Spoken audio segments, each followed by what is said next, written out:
This is my 1985 Polaris Scrambler 250 three-wheeler. This, alongside the Trail Boss 250, was Polaris' first attempt at an ATV. Production numbers vary by source, but we know there was around 1,500 of these ever made, making it the rarest of the three-wheelers made by the major off-road manufacturers. This machine has a 250cc two-stroke engine paired to a CVT with forward, neutral, and reverse, the first ATV to offer this style of transmission. This machine has both front and rear suspension, a relative luxury when compared to other machines of its time. I've been watching Facebook Marketplace for years looking for one of these machines, and I've finally found one, so I'm super excited. This thing has been sitting in the corner of my garage for a couple of months now. So I'm going to tear into this thing, and hopefully by the end of the video we're able to take this thing on a test drive. As I'm sure you'd expect just by looking at this thing, it's got quite a few issues that need to be addressed before it's fully rideable. So as you can see, I have my fuel line disconnected currently.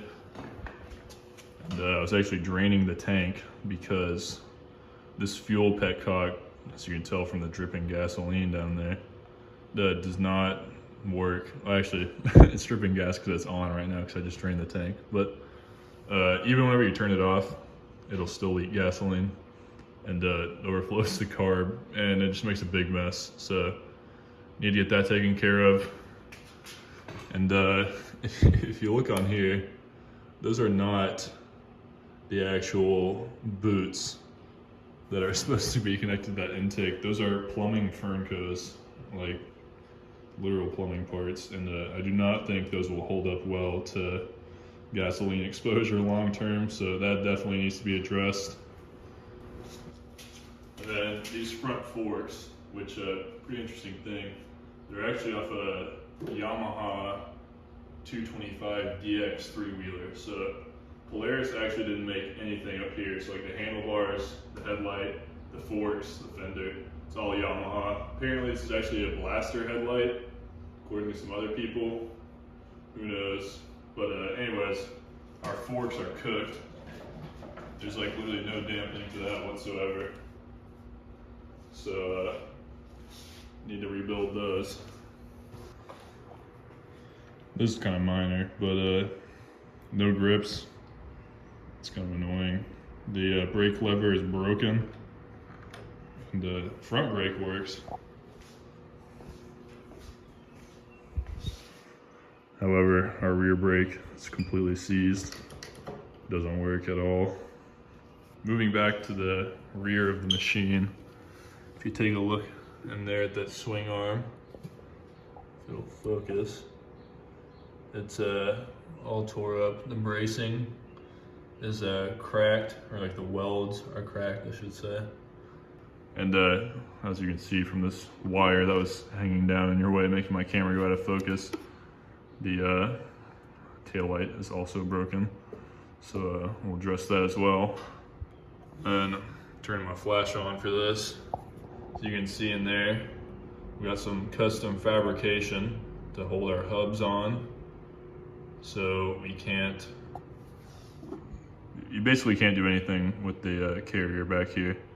If it's anything like, actually I guess you could still pull it out, but you can't replace the bushings if the hubs are stuck on there. And I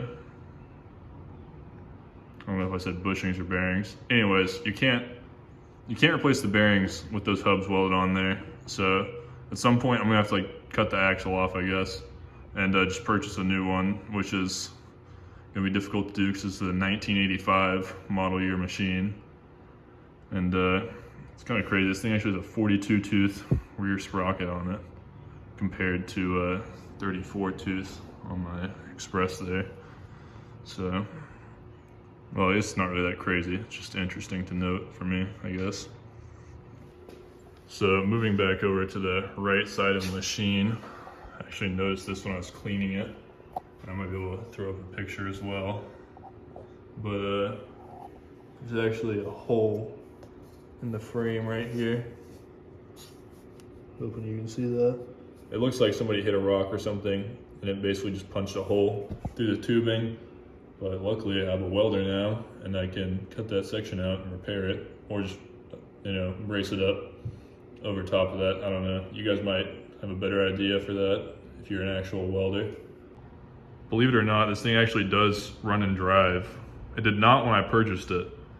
So whenever I first got it, it had a no spark issue, and that was like the worst thing I've ever done in my life. I tore down I split the harness, and I looked at every wire, checked all of them for continuity, and there's an absolute mess of wiring in the headlights that some previous owner has really messed up. A lot of really, really sketchy wiring, to be honest. And but anyways, I split that apart, and I did all that work when I really should have just started with ordering a new CDI, because of course, as it goes, I replaced the CDI and immediately had spark again. So I got it running. I didn't make a video on the wiring stuff because frankly, it was so boring and it took me so long. I filmed some of it, but I just it's painful to watch. And so yeah, got it running, but now there's a fueling issue. My theory is that the fueling issue is related to that fuel shutoff valve. And the reason is because the stock one, I assume that's a stock one, the pickup straw inside the tank had disintegrated over the years. So and there's a bunch of sediment in there which kept clogging up the carburetor, even though I had a fuel filter. So what I did is I went to O'Reilly's and I got a little piece of tubing and basically just used some gas resistant epoxy and made a straw that basically takes it up off the bottom of the tank, so that way you weren't drawing in that sediment, gosh, I can't talk, in plastic, and that way you can actually get fuel flow to the engine. However, the inner diameter of the straw that I put in there, like the piece of tubing, was significantly smaller than the actual fuel line that the 250s and the 400s use. So I think it's limiting fuel flow to the extent that after a while of running this thing, it started draining the bowl dry, because there basically just isn't enough fuel getting to the carburetor. So I ordered, an Amazon special, because that's really all there is left for these things. And I don't know, we'll slap it on real fast and see if I can get this thing to run. I know this is gonna make a huge mess because that pickup straw that I made doesn't exactly allow this thing to drain all the way. So this is gonna be quite messy.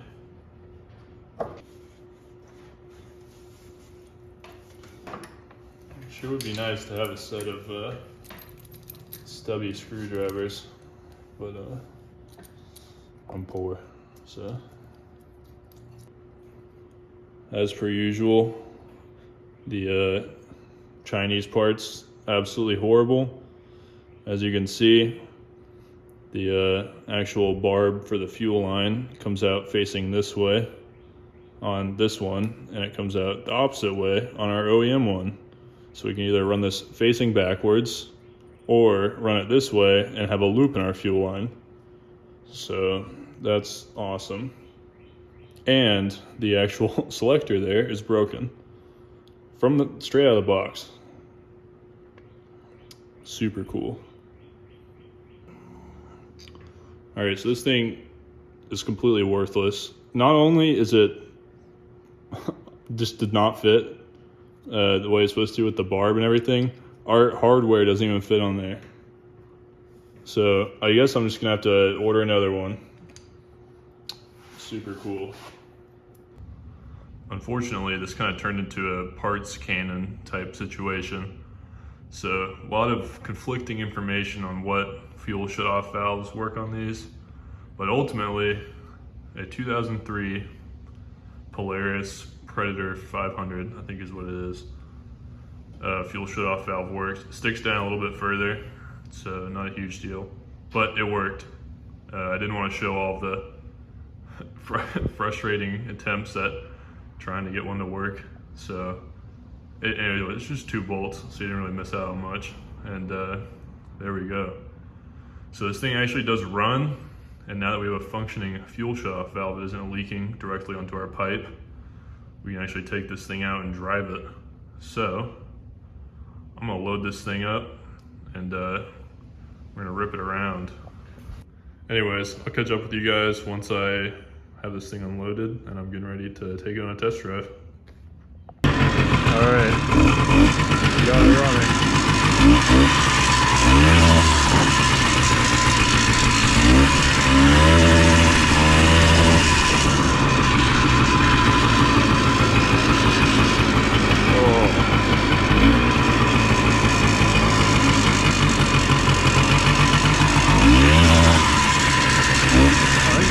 Messed up or something.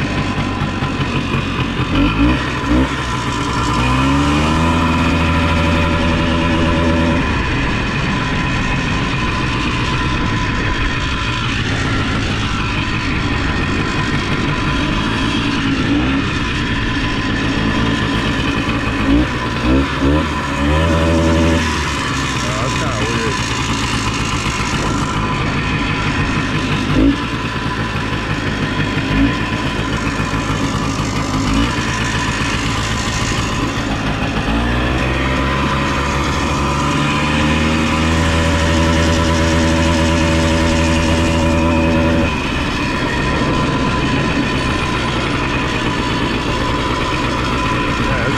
Quick.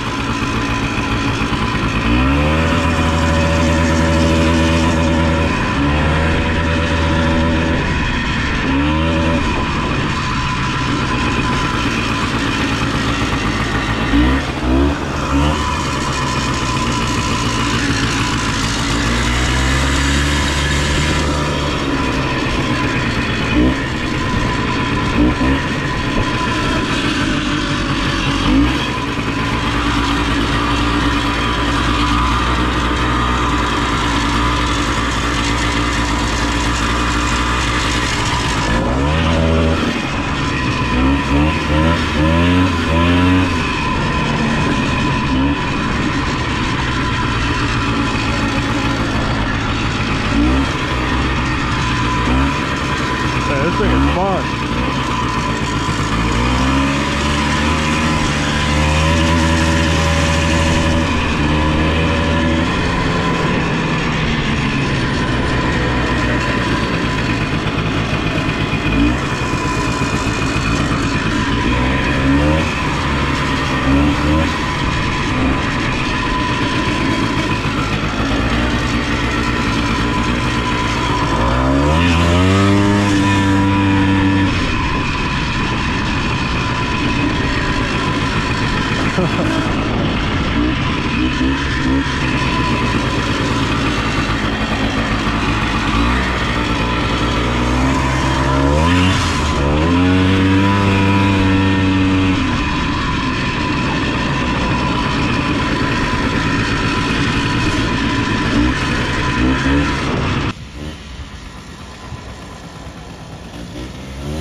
This thing's unreasonably fast for how horrible the chassis is. I mean, this thing is so bad. This front fork, like no dampening whatsoever.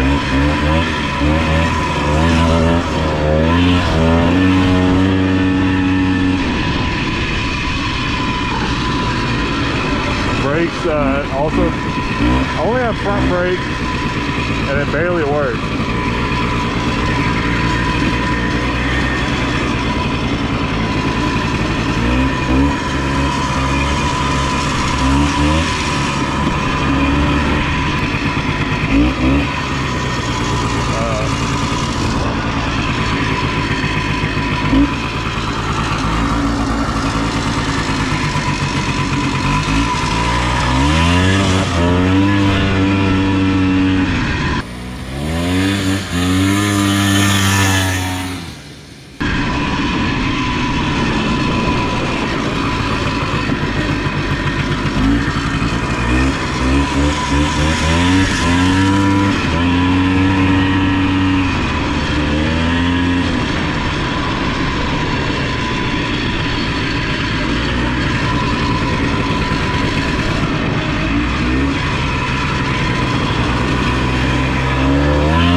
See how fast I can get this thing on the road, and hopefully I don't die. Also the rear axle's bent. I don't know if you guys can see it. Both tires are wobbling like that.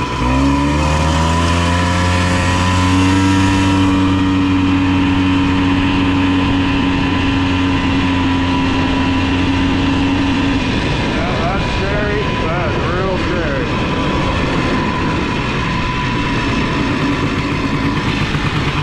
Alright, this thing should not go that fast.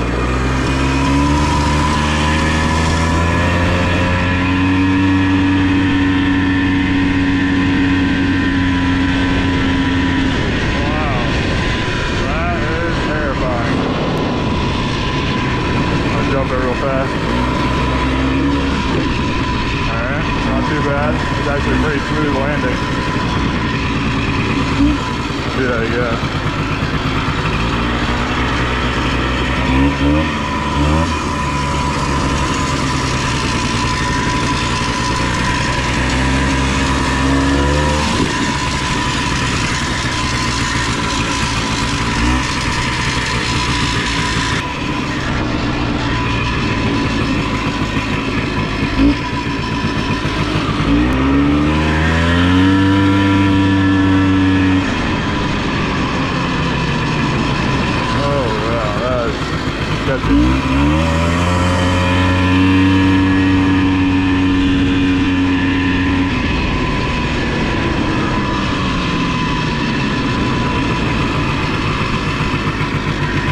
The brakes are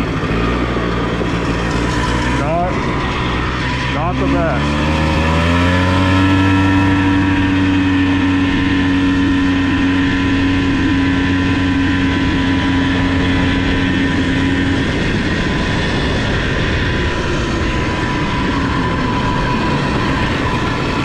There's a straighter over here. I'm coming over this way.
That was really fun.